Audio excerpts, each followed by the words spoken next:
일단 제가 소개를 드릴게요. 소녀시대 샤이니 FX, 엑소, 레드벨벳의 크리에이티브 디렉터로 아이돌 컨셉 장인이라 불리다 하이브 신규 레이블 대표가 된 우리 민희진 대표님이십니다. 안녕하세요. 반갑습니다.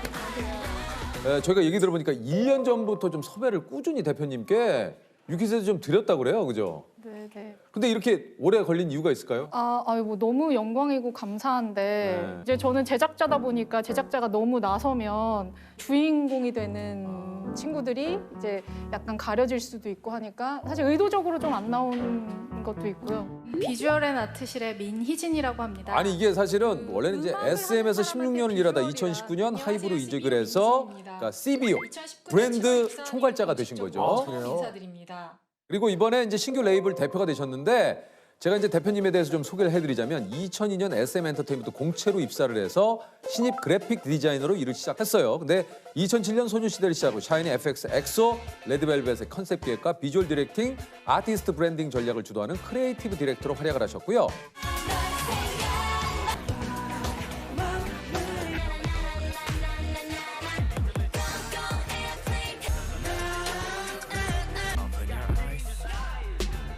(2017년) SM 등기 이사가 그러니까 평사원에서 이사가 되는 업계 신화를 기록합니다.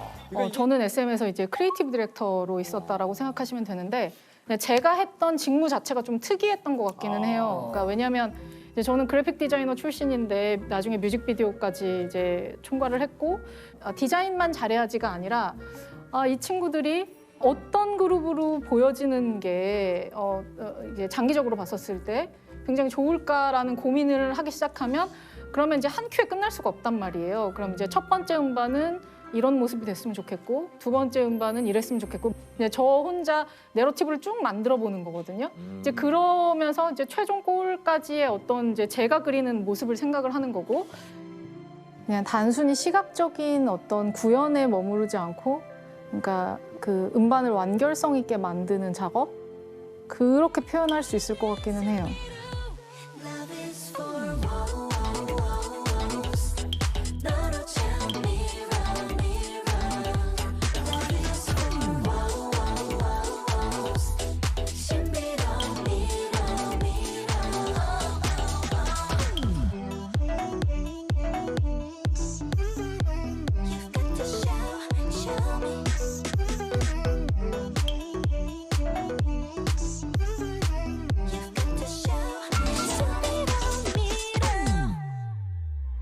그래서 이게 이제 SM에서 주요 했던 작업들을 좀 얘기를 드리자면 이제 소녀시대 G 네.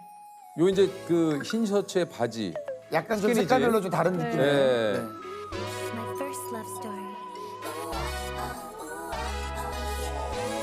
My angel and my girls, my sunshine. Let's go. 너무너무 멋져 눈이 부셔 숨을 못 쉬겠어 달리는 걸. 소녀시대가 나오기 이전의 걸그룹은 제가 생각했었을 때 약간 정형화된 어떤 느낌들이 있었거든요. 닿을 수 없는 미소녀? 뭐 비현실적인 그런 느낌이 있었는데 약간 그랬죠. 네. 예. 그러니까 고민을 하다 보면 이게 사람들이 실증을 금방 느끼잖아요. 근데 그 실증이 어떤 논리로 이루어지냐면 이렇게 정반 합으로 보통 이렇게 정리가 돼요. 그러니까 네. 정이 있으면 거기에 대한 반이 생기고 생기고, 그 그렇죠. 다음 단계에서는 합이 생기거든요. 꼭. 그리고 다시 정반합이 또 이어져요. 네네네. 그러니까 뭐 해겔이 괜히 그런 논리를 이제 만드는 게 해결까지 가면은 저희가 좀 힘들고요. 아니. 희진님 희진님, 해결까지 가면 돼. 정반합까지는 어떻게 정리를 해보는데 희진님 저는 해결까지- 정반합도 힘듭니다.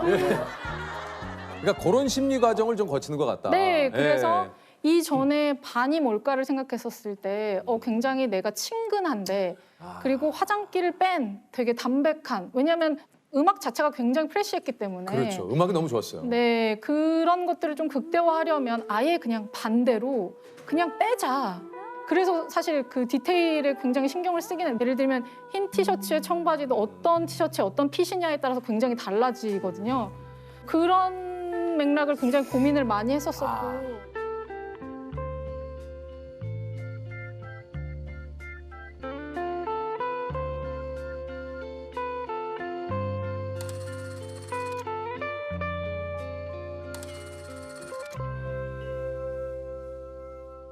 뭐 FX 같은 경우는 사실 소녀시대의 반이었었어요. 그 아이돌의 전형적인 모습을 조금 탈피해서 보여주고 싶은 게 안에 원래 계속 있었던 욕구였었던 것 같아요. 굉장히 색다른 모험을 하고 싶었어요. 그래서 같이 일하는 스태프들조차도 굉장히 다 설득하고 이해시켰었어야 했던 과정. 아직도 저 목업이 집에 있어요. 그러니까 제가 처음에 사실은 완전히 이렇게 하고 싶다라고 생각했었던 목업 만든 걸 제가 버리질 못하겠더라고요. 그게 뭐냐면 디자인이 안 된 그냥 진짜 핑크색 테이프예요. 근데 저는 VHS 세대니까 비디오 테이프 엄청 보던 세대라서 사실 비디오 테이프에 대한 약간 향수가 있거든요. 내가 상상하지 못한 어떤 스토리가 담겨 있을 것 같다는 그런 생각을 연상시키는 음반이었으면 좋겠다라는 생각 때문에 테이프를 꼭 쓰고 싶은데 근데 FX는 우리 얘기를 담기에는 핑크색이어야 돼. 굉장히 상징적으로. 그래서 핑크색 테이프 만들고 싶다.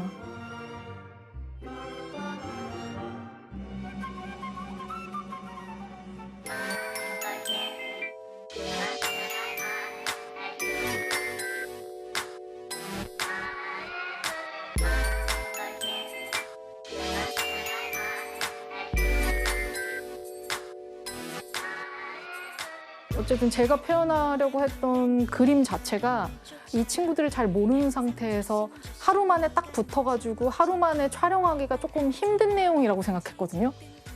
그냥 내가 찍자. 내가 원하는 그림이 명확한데 그럼 내가 찍는 게 제일 편하겠다.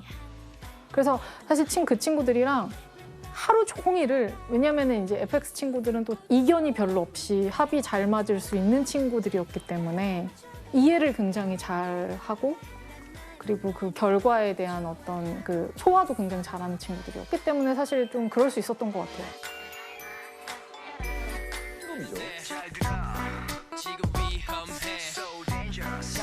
어떻게 교복을 생각하셨어요? 정말 음악 듣자마자 일단 너무 좋았고 으르렁이라는 제목도 저는 좀 재밌었고 으르렁이라는 게 약간 청춘의 너무 상징 같잖아요. 그러니까 딱 그때만 으르렁 될 수 있는. 왠지 좀 그러네요. 그러네요. 저 듣고 보니까. 근데 교복은 이제 일생에 있어서 어떤 한 순간에만 입을 수 있는 좀 특별한 옷이잖아요. 풋풋한 교복 입고 이게 춤추면은 너무 다 누구든 좋아할 수밖에 없지 않을까. 이게 이렇게 희님께서 말씀하신 대로 이런 생각 끝에 술을 둔다고 하잖아요. 네. 한마디로 어떤 이 술을 두었을 맞아요, 때 맞아요. 이 수가 맥힌다. 네. 시장이 반응을 한다. 네. 많은 분들이 이것에 또 열광을 한다. 아, 이럴 때 느끼는 그 엄청나요. 그리고 그게 저는 좀 이상한 얘기긴 하지만 한 번도 비껴나간 적이 없어요. 그러니까 이건 될 거다라고 생각해서 했는데 안 된 경우는 없었던 것 같아요. 총괄 이사에 올랐는데 다음 회에 퇴사를 합니다. 그때 이제 제가 이사가 됐었을 때 되게 피곤해 있었던 상황이었고 어떤 게 좀 많이 피곤했어요? 저는 일을 너무 많이 했어요.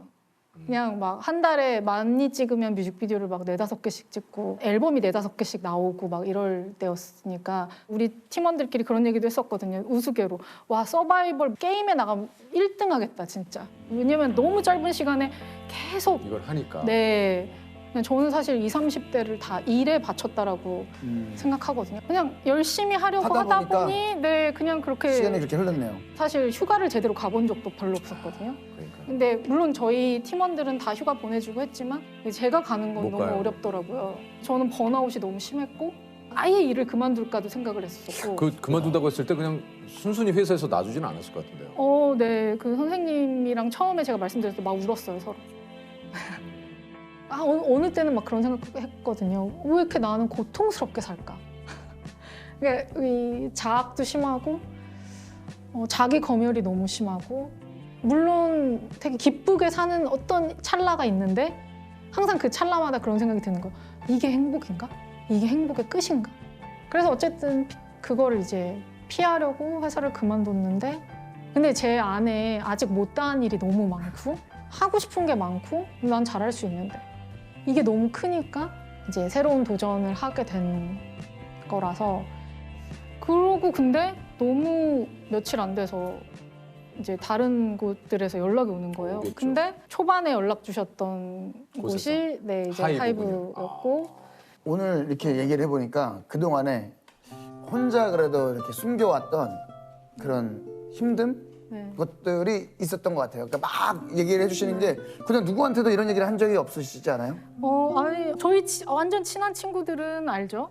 너무 뭐 이 얘기를 저서 안 하신 줄 알았어요. 왜 우리한테 처음 한다고 생각해? 뭔가 느낌이 뭔가 묵혀있던 이야기들을 막 편하게 그건 해소하는 맞아요. 느낌이신 것 같아서 네, 왜냐면은 나는 그동안 항상 굉장히 입 조심해야 되고 뭔가 내 언행을 조심해야 되고 그러니까 스스로 그러니까 누가 저한테 그렇게 얘기하지 않았지만 처음 하는 거죠. 어찌 보면 말씀하신 게 맞아요. 네. 그러니까 처음 하는 거고 저는 그동안 남을 위해서 살았지 이제 저 스스로를 위해서 막 살았다라고 생각을 잘 안 하거든요.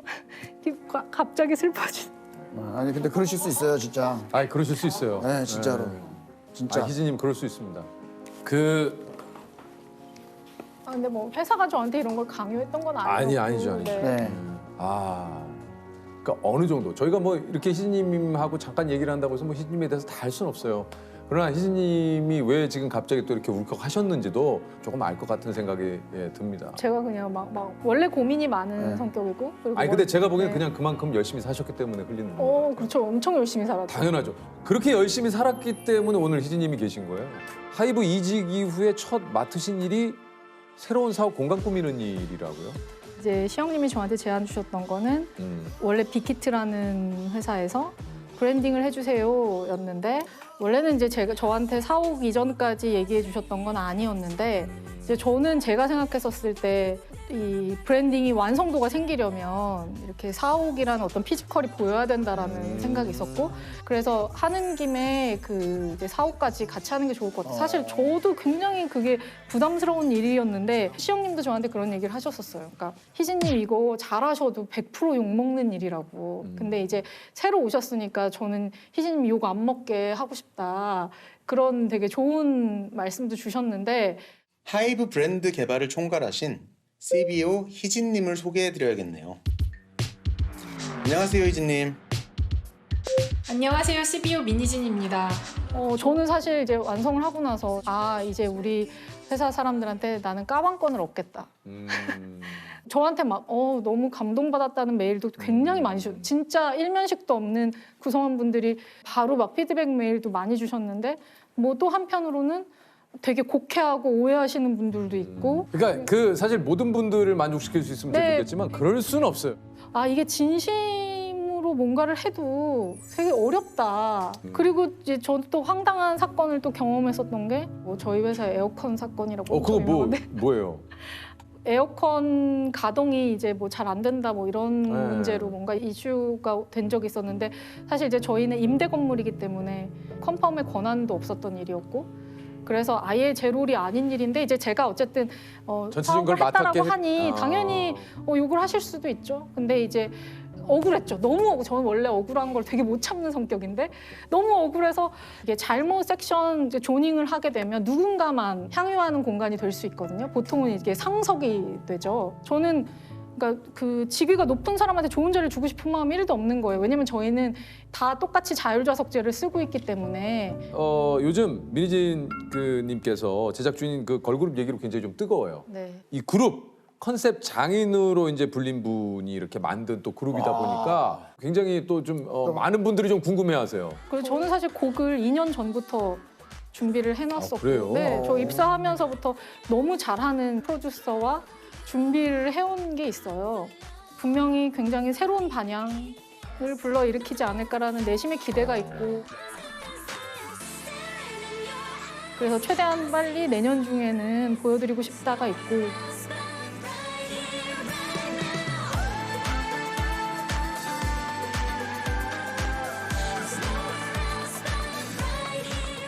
데뷔하는 친구들의 부모님이랑도 이제 만나 뵀었는데 너무 신기하게 부모님들이 저랑 나이가 되게 비슷하세요.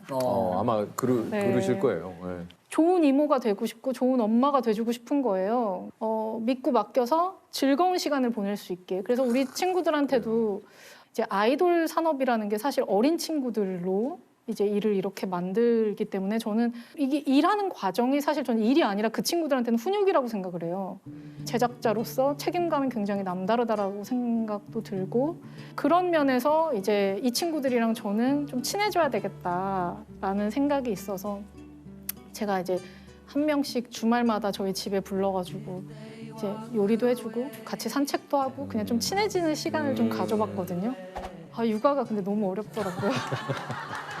되게 이제 어찌 보면 큰 친구들인데 10대 네. 친구들인데도 그냥 세대 차이가 그래도 있잖아요. 그렇죠. 제가 남이 불러줬었을 때 되게 듣기 좋은 단어가 2개가 있더라고요. 우리 업계에서.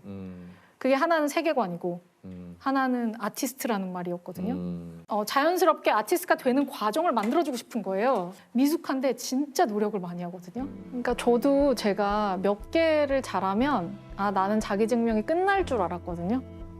근데 자기 증명은 끝없이 이어지더라고요. 사실은 장벽이 더 커지는 거라서 그러니까 그냥 내가 나를 계속 이겨야 되는 게임이 되거든요. 그러면 여기서 제일 필요한 건 진짜 책임감이에요. 엄청난 책임감이 바탕이 돼야 안정감 있게 모험할 수 있거든요. 내가 직접 부딪혀서 새롭게 해내야 될 일을 해야 될 사람들을 설득하고 얘기해보고 그리고 이게 안 됐었을 때의 대안까지도 다 보험을 만들어야 돼요. 저는 사실 그렇게 일하는 편이긴 했거든요. 막중한 책임감 그리고 내가 실제로 그걸 해낼 수 있는 약간 투쟁심?